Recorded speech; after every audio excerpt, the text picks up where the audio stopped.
प्रिय भाइयों और बहनों, स्वर्ग सुमन कार्यक्रम में आप सभी का हार्दिक स्वागत है। हमें विश्वास है इस कार्यक्रम के द्वारा आप आशीषित होंगे। आइए हम इस कार्यक्रम की शुरुआत में एक गीत सुनते हैं।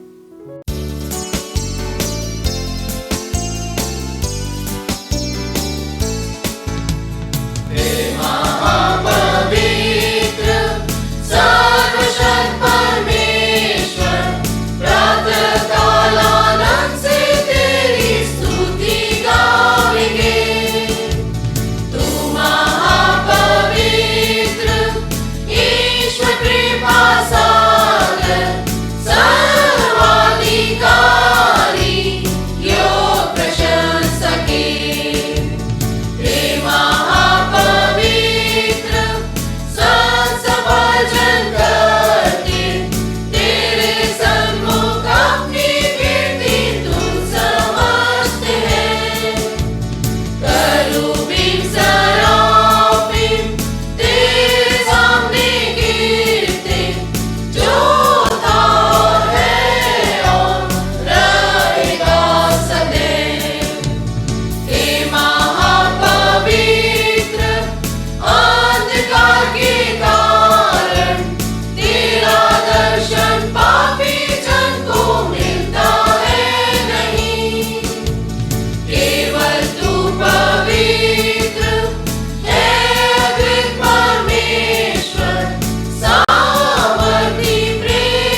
आशा है कि आपको यह गीत सुनकर आनंद आया होगा। आइए इस कार्यक्रम को आगे बढ़ाते हुए हम प्रभु के वचन को सुनेंगे।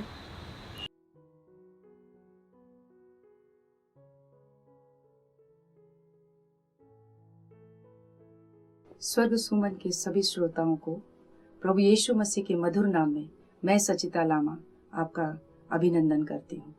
आज का मेरा विषय है प्रार्थना का जीवन। और प्रार्थना हम सभी लोग करते हैं, लेकिन कई बार हमारी प्रार्थनाएं की सुनवाई नहीं हो पाती है। तो आज मैं आपके सामने परमेश्वर के पवित्र वचन में से हन्ना के जीवन के बारे में आप लोगों के सामने शेयर करना चाहती हूँ, जिसका विवरण आप पहला शामुएल 1 से लेकर 5 तक आप पढ़ सकते हैं। और मैं पढ़ना चाहती हूँ आपके सामने। एप्रेम के पहाड़ी देश में रामा तेसोपी नगर के निवासी एल्काना नामक एक पुरुष था। वह एप्रेमी था और सूप के पुत्र तोहू का परपोता एलीहू का पोता और योरोहाम का पुत्र था। उसकी 2 पत्नियां थी, एक का नाम हन्ना और दूसरी का नाम पनिन्ना था। पनिन्ना के तो बालक हुए, परंतु हन्ना के कोई बालक न हुआ।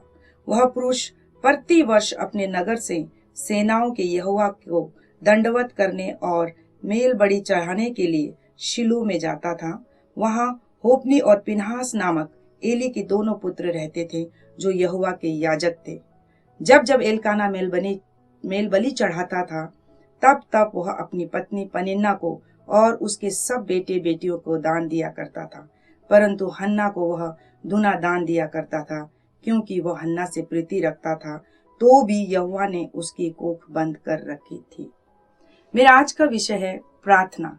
और हन्ना के जीवन के बारे में अभी हम सुन रहे थे कि हन्ना एक वो स्त्री थी जो परमेश्वर से बहुत समय से वो प्रभु से प्रार्थना कर रही थी, क्योंकि वो बांझ थी और वो परमेश्वर से यही प्रार्थना कर रही थी। और हर समय वो एक ही प्रार्थना करती थी, जब जब उसकी सौतन उसको चिढ़ाया करती थी, जब जब उसकी सौतन और उसका मजाक बनाया करती थी, उसके आसपास के लोग उसका मजाक बनाते थे, तो तब तब वो इस बात को सुनकर कूढ़ा करती थी, जलती थी, रोती थी और बिलखती थी। और जब जब उसके सामने ये परेशानी आती थी, तो वो परमेश्वर के पास जाती थी और प्रार्थना करती थी। और वो ये प्रार्थना करती थी कि हे प्रभु, मुझे एक बेटा दे, हे प्रभु, मुझे एक बेटा दे। उसकी यही प्रार्थना हुआ करती थी। और हर साल जब उसका पति एल्काना शिलो में जाकर जब यहोवा के नाम से बलिदान और काफी सारी चीजें अर्पण करने के लिए जाता था, तब तब वो भी अपने पति के साथ जाती थी और वहां पर उसकी सौतन भी साथ में जाया करती थी। तो एक दिन क्या हुआ कि वहां पर जब अर्पण का समय आया तो कोई भी नहीं था वहां पर, केवल याजक था एली, और वो वहां पर बैठा हुआ था। और जब उसको ये बातें उसके स्मरण में आई कि वो एक बांझ है, और जब वो बांझ है बोल के वो उसके मन में स्मरण आया, क्योंकि वो सालों साल से प्रार्थना कर रही थी और परमेश्वर से एक औलाद के लिए, एक बच्चे की मांग कर रही थी। तो जब उसने वो मांगा तो परमेश्वर ने उसके कोख तब तक नहीं खोला जब तक वो शिलो में जाकर उसने प्रार्थना नहीं किया। और हम सब जानते हैं इस बारे में कि उसने क्या प्रार्थना किया। उसने बिलक बिलक कर उसने रोते रोते प्रभु के सामने एक प्रार्थना की। और परमेश्वर से जब उसने प्रार्थना की, ये प्रार्थना का जीवन और ये जो प्रार्थना उसने किया, उसके जीवन में एक यू टर्न को लेकर आया, उसके जीवन को बदलाव को लेकर आया। तो श्रोताओं, क्या आप जानते हैं कि उसके जीवन में क्या बदलाव आया और क्या प्रार्थना उसने ऐसी की? क्योंकि क्यों नहीं, परमेश्वर को वो आज से पहले प्रभु को जानती थी, लेकिन उसकी प्रार्थना की कोई सुनवाई नहीं हो रही थी। लेकिन उस दिन ऐसी क्या प्रार्थना की हन्ना ने कि उसकी प्रार्थना की सुनवाई हुई। उस दिन उसने ऐसा प्रार्थना किया कि उसने प्रभु से कहा, हे प्रभु, आप अगर मुझे एक बेटा देंगे तो मैं उसको वापस आपको अर्पण कर दूंगी। ये प्रार्थना का यू टर्न था। ये प्रार्थना का जो उसने प्रार्थना में मांगा था वो अलग प्रार्थना था, क्योंकि वो हमेशा जब भी उससे पहले वो प्रार्थना करती थी तो अपनी सौतन से जल के, अपनी सौतन से जलन के कारण और वो प्रार्थना ऐसे किया करती थी।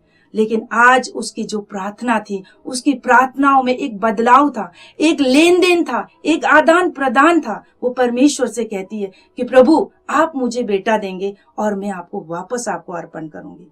तो हन्ना का जो प्रार्थना था, कई बार प्रियो हम लोग प्रार्थना तो करते हैं लेकिन हमारी प्रार्थना की सुनवाई नहीं होती। जैसे हन्ना की भी लंबे समय से प्रार्थना के बाद उसकी कोई सुनवाई नहीं हो रही थी, लेकिन उस दिन उसकी प्रार्थना की सुनवाई हुई, क्योंकि परमेश्वर हमसे भी बहुत सारी चीजों का, हमसे भी वो उम्मीद रखता है, क्योंकि वो हमारा सृष्टि करता है, वो हमारा बनाने वाला परमेश्वर है, और वो हमसे उम्मीद रखता है कि वो जब हम उससे मांगे तो हम उसके बदले में हम उसे क्या दे सकते हैं। तो हन्ना ने भी यही प्रार्थना की थी कि प्रभु तू जो मुझे देगा मैं वो आपको वापस अर्पण करूंगी। और हन्ना सचमुच में अपने वादों में अटल थी। और उसके बाद जब एली ने उसको, इवन एली जो याजक जिसका काम लोगों की प्रार्थनाओं को सुनना था और परमेश्वर तक उसकी प्रार्थनाओं को पहुंचाना था, लेकिन उस दिन एली भी उसकी प्रार्थनाओं को नहीं समझ पाया।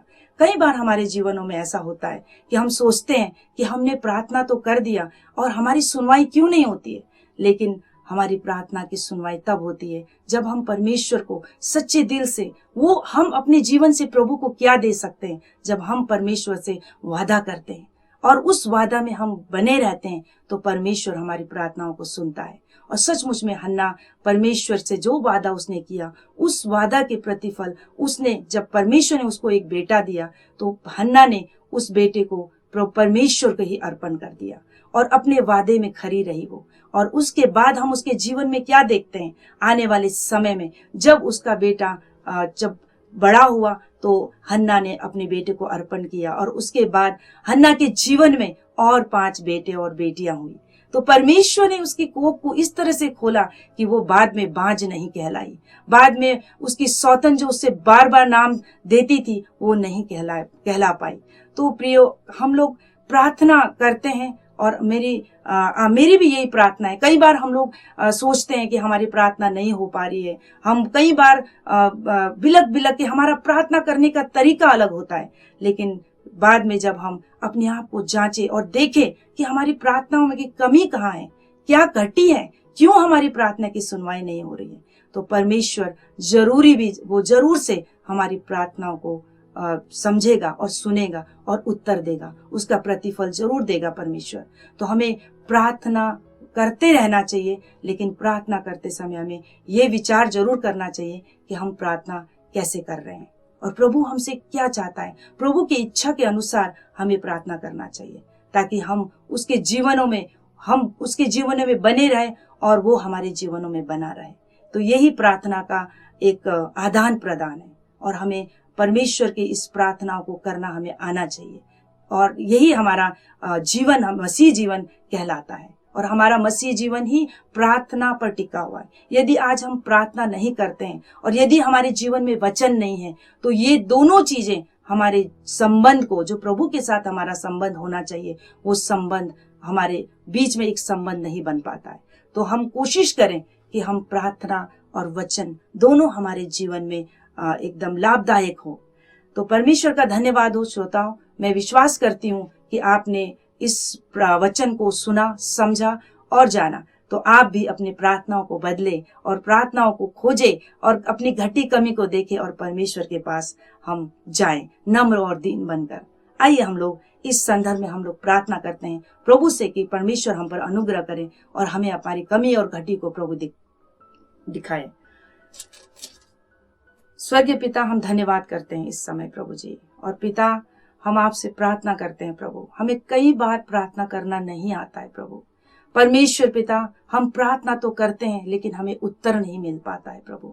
जैसे हन्ना के जीवन में हमने देखा प्रभु, कई सालों से वो प्रार्थना कर रही थी प्रभु, लेकिन उसे उत्तर नहीं मिल रहा था प्रभु।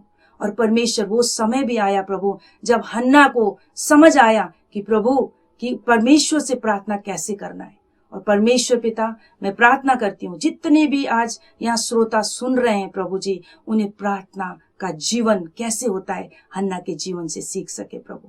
धन्यवाद करते हैं प्रभु जी। धन्यवाद करते हुए ये छोटी विनती प्रार्थना मांगते हैं प्रभु यीशु तेरे पवित्र उच्च नाम से, आमीन। क्या आप यीशु मसीह के बारे में और अधिक जानना चाहते हैं?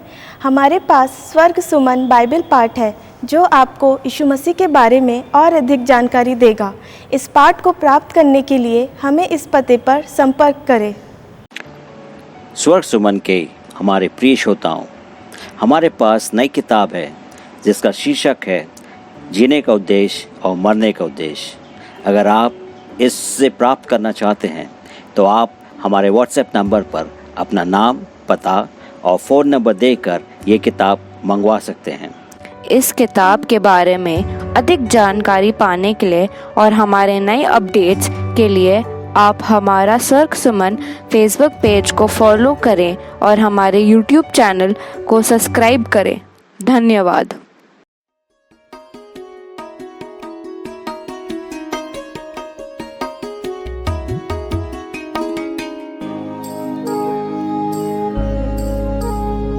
खुदा से दुआ कर सवेरे सवेरे, खुदा से दुआ कर सवेरे सवेरे, तू यादे खुदा कर सवेरे सवेरे, तू यादे खुदा कर सवेरे सवेरे, खुदा से दुआ कर सवेरे सवेरे, खुदा से दुआ कर सवेरे सवेरे।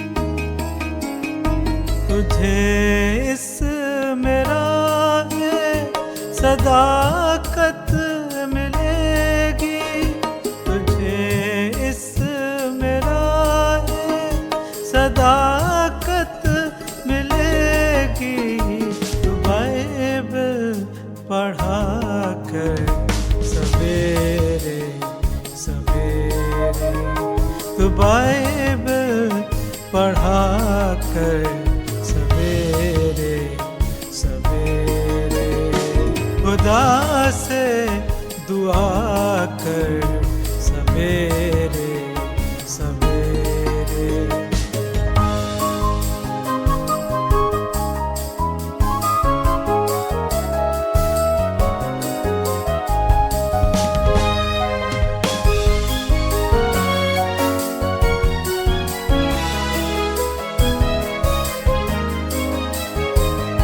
बुराई न कर तू, बुराई बुरी है, बुराई न कर तू, बुराई बुरी है, बदी से डरा कर सवेरे सवेरे, बदी से डरा कर सवेरे सवेरे, खुदा से दुआ कर सवेरे सवेरे।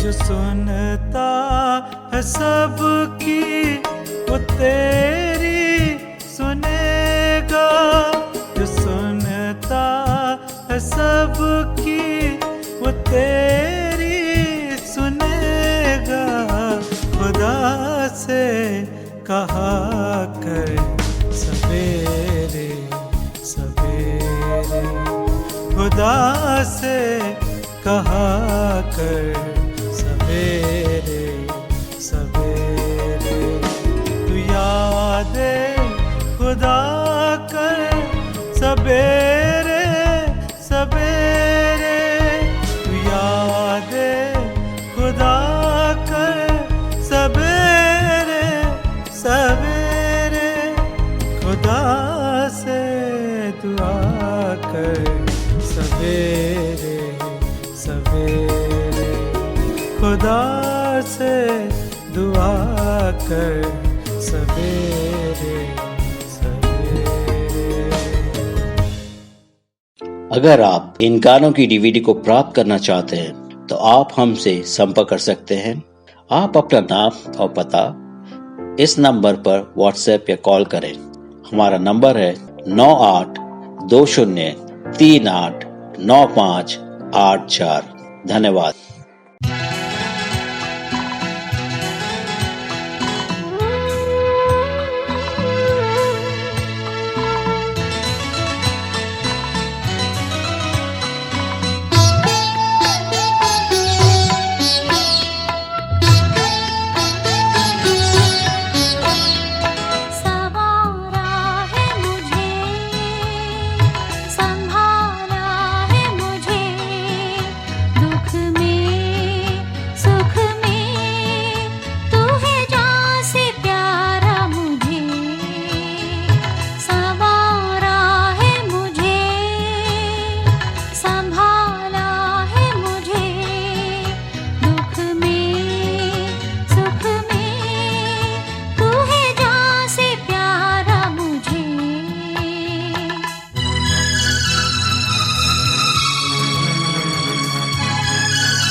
प्रिय भाइयों और बहनों, आशा है कि आज का कार्यक्रम आपको बहुत पसंद आया होगा। हम आपको इस कार्यक्रम के द्वारा प्रोत्साहित करना चाहते हैं और चाहते हैं कि आप भी इस कार्यक्रम को आगे बढ़ाने में हमारी सहायता करें। आप अपना मनी ऑर्डर, डीडी या चेक इस पते पर भेज सकते हैं। हमारा फ़ोन नंबर है 022 28 091484। मोबाइल नंबर है 9820389584। आप हमें ईमेल कर सकते हैं contact@cmcmumbai.com। अधिक जानकारी के लिए आप हमारे वेबसाइट www.cmcmumbai.com पर लॉगिन कर सकते हैं।